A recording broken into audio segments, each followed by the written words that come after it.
उपमुख्यमंत्री देवेंद्र फडणवीसांनी झी 24 तास बरोबर बोलताना हा गौप्यस्फोट केला। संजयजी, आपणही ऐकलं असेल, मुख्यमंत्री पदाची ऑफर उद्धव ठाकरेंनी मला दिलेली होती, या बंडानंतर तुम्ही शिंदेंना पद का देताय असं विचारलेलं होतं। देवेंद्र फडणवीसांच्या या गौप्यस्फोटाबाबत आपली काय प्रतिक्रिया आहे? ही वस्तुस्थिती आहे। पहिल्यांदा जेव्हा आम्ही बंड करून जेव्हा निघालो त्यावेळेला रस्त्यामध्ये अनेक सर्व आमदाराला, जवळपास सर्व आमदाराला 5-5, 6-6 वेळेला फोन आले।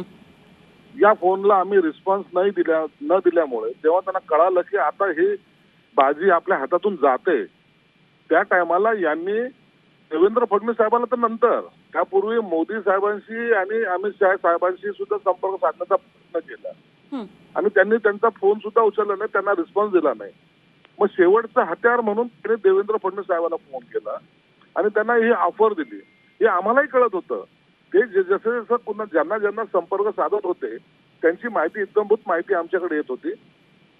परंतु फडणवीस साहेबांनी सांगितलं की शिवसेनेला म्हणजे आमच्या बरोबर आमची त्यांची कमिटमेंट आहे, आमच्या बरोबर आज राष्ट्रवादी सुद्धा यायला तयार आहे, परंतु आमची आणि शिवसेनेची म्हणजे शिंदे साहेबांची कमिटमेंट आहे आणि ती आम्ही तोडणार नाही आणि आम्हाला मुख्यमंत्री पदापेक्षाही आमची तुमची सत्ता जी आहे, ज्या पद्धतीने तुम्ही आम्हाला युती असताना त्रास दिलाय, त्याला आता आम्ही तुमच्या बरोबर येणार नाही, हे देवेंद्र फडणवीस साहेबांनी स्पष्ट केलं आणि म्हणून त्यांनी दिलेली ऑफर सुद्धा देवेंद्र फडणवीस साहेबांनी धुटकारली।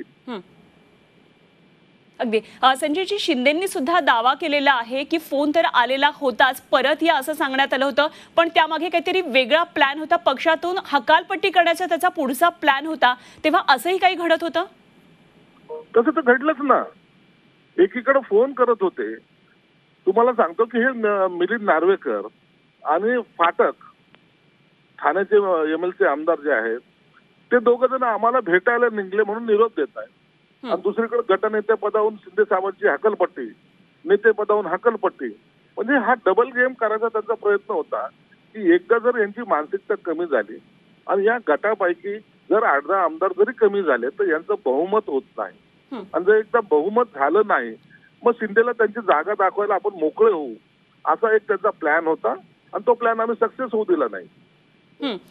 संजयजी, खरं तर आता जेव्हा प्रचाराच्या सगळ्या सभा होत आहेत यामध्ये अनेकदा बंडखोर आमदार होते, त्यावेळेस शिंदेंबरोबर गेले, त्यात आपण सुद्धा होतात, तर यावर सातत्यानं आरोप होत असतात, आपल्याला सातत्यानं वेगळी भाषा वापरून खरं तर सतत हनन करण्याचा प्रयत्न होत असतो। काय तुम्ही अशा वेळी आता प्रत्युत्तर द्याल? हे सगळं घडत होतं, हे आता महाराष्ट्राच्या जनतेच्या समोर येत आहे। नाही, हे तर सगळी स्टोरी मी मागेही पुन्हा एकदा सांगितलेली आहे आणि दुसरी गोष्ट काय, यांची सत्ता केल्यामुळे ना यांना आलेलं फ्रस्ट्रेशन आहे।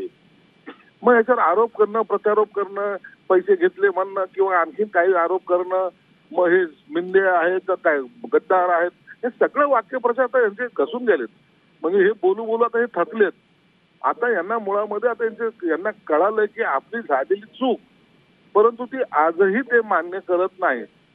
तुमच्या माहितीचं सांगतो, जेव्हा आम्ही गुवाहाटीला होतो सर्वात पहिलं पत्र मी मुख्यमंत्री साहेबांच्या म्हणजे त्या तत्कालीन मुख्यमंत्री उद्धव ठाकरेंच्या नावाने लिहिलं होतं आणि त्याच्यात इमोशनल पत्र होतं, त्यांना मी बोललोही होतो। जर त्याही वेळेला त्यांनी ते थोडंसं जरी आपण माफीशाट घेतली असती, त्यांनी सांगितलं असतं होय झालेली आपल्याकडून चूक आहे, तरी ते पॅचअप झालं असतं, परंतु इगो, त्यांना जो काही युगो होता त्या युगोमुळं आज त्याची ही सत्ता गेली आणि आज त्यांचे ही हाल झाले।